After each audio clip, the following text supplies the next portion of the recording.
See an air? Can you see the air hole right here? You need to always fill in air holes. Attention please, any student interested Can't in have any giving of a those. tour? No, girl, I told myself one more time and I'd do it.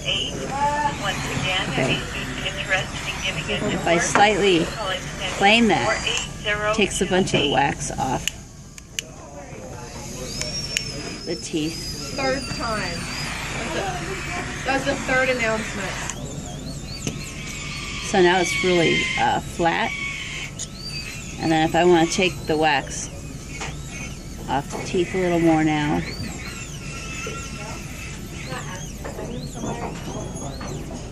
I usually use this one. I make sure I don't make a gouge below the tooth very much, because you want it to come straight down off the tooth.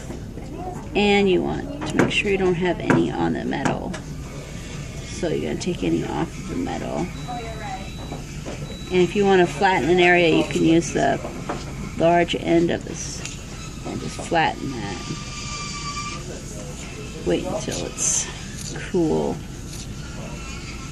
flatten that off.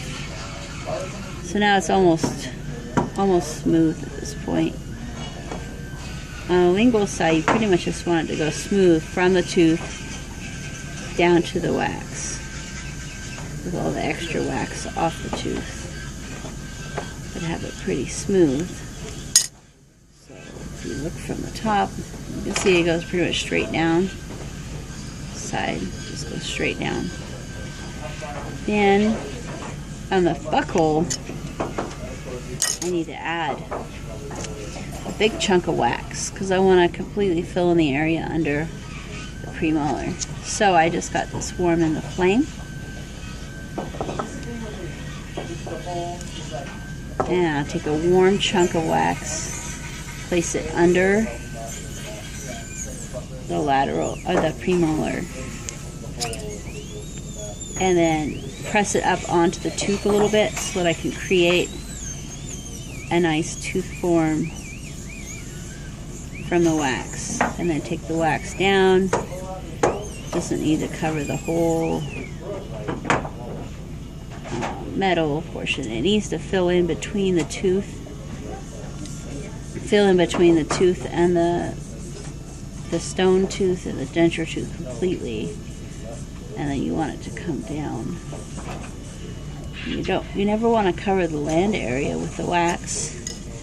You always want to take it off so that the land area isn't covered, but the wax goes right to the land area. So when we talk about sealing a cast, it means we take a hot instrument and we place it between the wax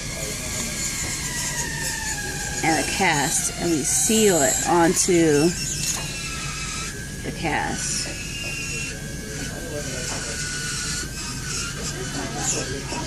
Like that. And then we want to take any excess away so there's no excess actually on the land area. So that way you can see it's sealed perfectly, the cast. You don't want any stone getting in there during processing. And you take any extra. What's it over? Two extra. Now, when we do the sulcus, we like to do a 45-degree angle with the small end and scribe the shape that we want. So that way we scribe the shape without actually creating a sulcus, because it's just a 45-degree angle. But it kind of appears like there is one. So it looks natural. I'm taking the excess wax off the front of the tooth. And still leaving the waxing between the teeth. And the other thing I want to create is a buccal roll. So take a little material off from underneath with the large instrument so that it creates a buccal roll. If you look from the side, you can see a roll happening underneath the teeth. And if you want to make the roll bigger, you can take hot wax on instruments. So get your instrument hot, pick up some wax, and you can add to the roll and make the roll thicker. If you want to have a thicker roll.